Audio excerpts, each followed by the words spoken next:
श्री सत्यनारायण भगवान व्रत कथा तीसरा अध्याय। सूत जी बोले, हे श्रेष्ठ मुनियों, अब आगे की कथा कहता हूँ। पहले समय में उल्कामुख नाम का एक बुद्धिमान राजा था। वह सत्यवक्ता और जितेंद्रिय था। प्रतिदिन देव स्थानों पर जाता और निर्धनों को धन देकर उनके कष्ट दूर करता था।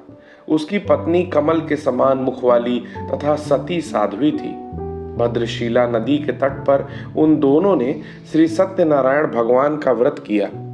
उसी समय साधु नाम का एक वैश्य आया। उसके पास व्यापार करने के लिए बहुत सा धन भी था। राजा को व्रत करते देख वह विनय के साथ पूछने लगा, हे राजन, भक्ति भाव से पूर्ण होकर आप या क्या कर रहे हैं?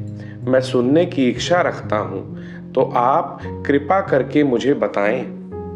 राजा बोला, मैं अपने बंधु बांधवों के साथ पुत्रादि की प्राप्ति के लिए श्री सत्यनारायण भगवान का व्रत व पूजन कर रहा हूँ। राजा के वचन सुन साधु आदर से बोला, हे राजन, मुझे इस व्रत का सारा विधान कहिए, मैं भी इस व्रत को करूँगा। मेरी भी संतान नहीं है और इस व्रत को करने से निश्चित रूप से मुझे संतान की प्राप्ति होगी। राजा से व्रत का सारा विधान सुन व्यापार से निवृत्त हो वह अपने घर गया। साधु ने अपनी पत्नी को संतान देने वाले इस व्रत का वर्णन कह सुनाया और कहा कि जब मेरी संतान होगी तब मैं इस व्रत को करूंगा। साधु ने इस तरह के वचन से अपनी पत्नी लीलावती से कहे। एक दिन लीलावती पति के साथ आनंदित हो सांसारिक धर्म में प्रवृत्त होकर सत्यनारायण भगवान की कृपा से गर्भवती हो गई। 10वें महीने में उसके गर्भ से एक सुंदर कन्या ने जन्म लिया। माता पिता ने अपनी कन्या का नाम कलावती रखा।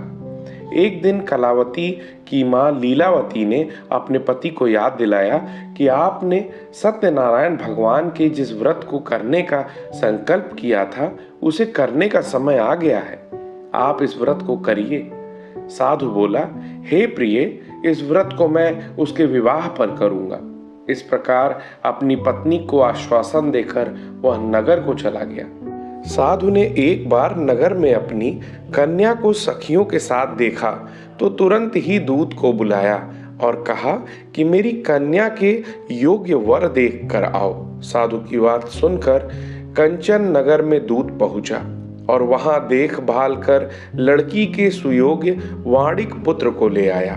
सुयोग्य लड़के को देख साधु ने बंधु बांधवों को बुलाकर अपनी पुत्री का विवाह कर दिया। लेकिन दुर्भाग्य की बात यह कि साधु ने अभी तक श्री सत्यनारायण भगवान का व्रत नहीं किया।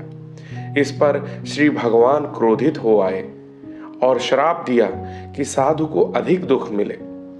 अपने कार्य में कुशल साधु बनिया जमाई को लेकर समुद्र के पास स्थित होकर रत्नसारपुर नगर में गया।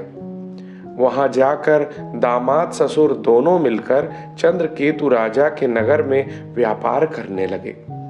एक दिन भगवान सत्यनारायण की माया से एक चोर राजा का धन चुरा कर भाग रहा था। उसने राजा के सिपाहियों को अपना पीछा करते देख चुराया हुआ धन वहां रख दिया जहां साधु अपने जमाई के साथ ठहरा हुआ था। राजा के सिपाहियों ने साधु वैश्य के पास राजा का धन पड़ा देखा तो वह ससुर जमाई दोनों को बांधकर प्रसन्नता से राजा के पास ले गए और कहा कि उन दोनों चोरों को हम पकड़ लाए हैं, आप आगे की कार्यवाही की आज्ञा दें। राजा की आज्ञा से उन दोनों को कठिन कारावास में डाल दिया गया और उनका सारा धन भी उनसे छीन लिया गया। श्री सत्यनारायण भगवान के श्राप से साधु की पत्नी बहुत दुखी हुई। घर में जो भी धन रखा था उसे चोर चुरा ले गए। शारीरिक तथा मानसिक पीड़ा और भूख प्यास से अति दुखी हो अन्न की चिंता में कलावती एक ब्राह्मण के घर गई।